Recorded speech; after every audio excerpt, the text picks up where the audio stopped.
I'm Rick Stiggins. I'm a retired founder and president of the Assessment Training Institute in Portland, Oregon.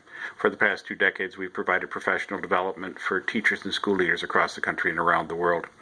I've recently authored, and ASCD has published, a new book called The Perfect Assessment System.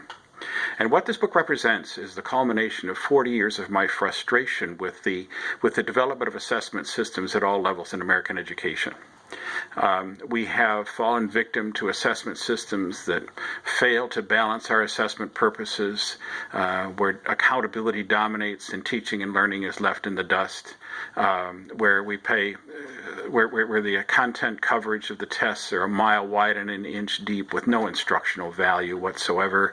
I'm frustrated by the lack of attention to assessment quality and the assessment literacy of assessment developers and users. I'm frustrated by ineffective communication systems associated with our testing, and most importantly, I'm frustrated with the link that we've relied on between assessment and student motivation that causes as many students to give up in hopelessness as to aspire to greater learning success. All of this has brought me to this question. If we were to start over again from scratch, that is, blow up our entire assessment legacy, knowing what we know today about good assessment practice and teaching and learning practice and how to marry the two, what kind of assessment system would we create? And this book is my answer to that question. We'd build assessment systems that balance purposes to meet the information needs of all assessment users, not just those who make their decisions once a year.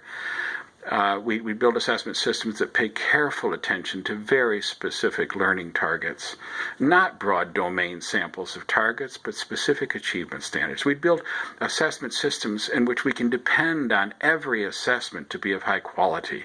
We build systems that rely on effective communication systems, and most importantly, we build systems that leave all students believing that success is within reach if they keep striving for it.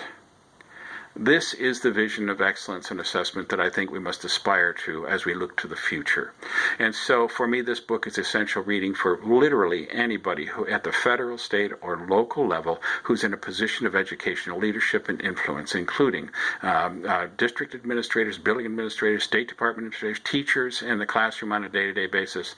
This is the vision of our future as I see it.